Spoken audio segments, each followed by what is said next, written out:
नहीं थम रही यूजीसी पर विरोध की आंधी, आरएसएस में भी बच गई अब खलबली। मोदी सरकार के खिलाफ बजा बिगुल, टेंशन में आए बीजेपी सांसद, अंतर कलह से सब हैरान। बीजेपी के अपने ही छोड़ रहे यूजीसी को लेकर सरकार का साथ, गिरिराज सिंह के साथ तो बिगड़ गई काफी बात। खोलकर हुआ उनके ही इलाके में विरोध, गली गली गूंज रही अब आवाज। विपक्षियों ने भी गढ़ाई निगाहें, अब यूजीसी पर सरकार की बंद होती जा रही आने वाले चुनाव में जीत की राहें। विरोध ने सरकार के सांसदों को डराया, कई नेताओं को पसीना आया। कभी जो कंधों पर उठाकर सत्ता तक ले आए थे, आज वही सवालों की आग लेकर खड़े दिखाई दे रहा है। सियासत के दरबार में ये कैसा वक्त आ गया, अपने ही अब रास्ता रोककर जवाब मांगते नजर आ रहे हैं। ये हैरानी की बात नहीं, सच बात है, क्योंकि यूजीसी को लेकर छिड़ा विवाद अब सिर्फ एक कानून का विरोध नहीं रहा, बल्कि सियासत के भीतर हलचल पैदा करने वाला मुद्दा बन गया।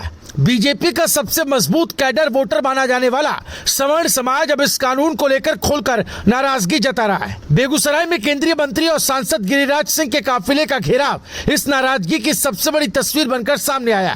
काले झंडे और वापस जाओ के नारों ने यह साफ कर दिया कि सियासत की जमीन पर कुछ बड़ा बदलता हुआ दिखाई दे रहा है। इस विरोध की सबसे बड़ी चिंता भाजपा के लिए है कि सवर्ण समाज को हमेशा पार्टी का मजबूत आधार माना जाता रहा।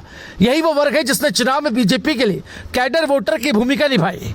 लेकिन यूजीसी एक्ट के बाद जिस तरह से सवर्ण समाज के बीच आक्रोश बढ़ रहा है, उसने पार्टी के भीतर बेचैनी पैदा कर दी। बीजेपी के कई नेता और जनप्रतिनिधि इस मुद्दे पर खुलकर बोलने से बचते दिखाई दे रहा है। कोई भी सीधा जवाब देने की स्थिति में नजर नहीं आ रहा, जबकि युवाओं में गुस्सा धीरे धीरे बढ़ता जा रहा है। यही वजह है कि सियासी गलियारों में चर्चा है, ये मामला अगर समय रहते नहीं संभाला गया तो बड़ा राजनीतिक संकट बन सकता है। सूत्रों के मुताबिक इस पूरे घटनाक्रम ने राष्ट्रीय स्वयंसेवक संघ तक को सतर्क कर दिया। संघ की ओर से भाजपा नेतृत्व को इस मुद्दे पर ध्यान देने की सलाह दी जा रही है। संगठन के स्तर पर लगातार चर्चा हो रही है कि अगर सवर्ण समाज की नाराजगी को समय रहते नहीं संभाला गया तो इसका असर आने वाले चुनाव पर भी पड़ सकता है। यही वजह है कि बीजेपी अब इस पूरे विवाद को कोर्ट के फैसले का हवाला देकर शांत करने की कोशिश में जुटी हुई है।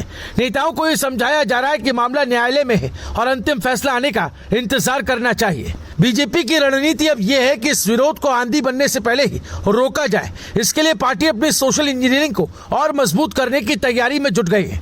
संगठन विस्तार के दौरान उन नेताओं को अहम जिम्मेदारी देने की योजना बनाई जा रही है जो सवर्ण समाज से आते हैं और जिनकी पकड़ अपने क्षेत्र में मजबूत मानी जाती है। पार्टी चाहती है कि नाराज सवर्ण समाज को संगठन के भीतर सम्मानजनक जगह देकर माहौल को संतुलित किया जाए। इसके साथ ही दलित, ओबीसी और महिला वर्ग को भी पर्याप्त प्रतिनिधित्व देने की योजना तैयार की जा रही है ताकि संगठन में सभी वर्गों का संतुलन बना रहे।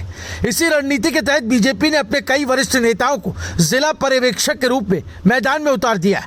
इन नेताओं को निर्देश दिया गया कि वो कोर कमेटियों के साथ बैठक कर पार्षद और सभासद मनोनयन से लेकर जिला कार्यकारिणी तक के लिए नामों का पैनल तैयार करें। बताया जा रहा है कि कई जिलों से ये पैनल प्रदेश नेतृत्व तक पहुंच भी चुका है। पार्टी की योजना है कि 20 मार्च तक संगठन विस्तार की प्रक्रिया पूरी कर ली जाए ताकि कार्यकर्ताओं के बीच पैदा हो रही नाराजगी को जल्द से जल्द शांत किया जा सके।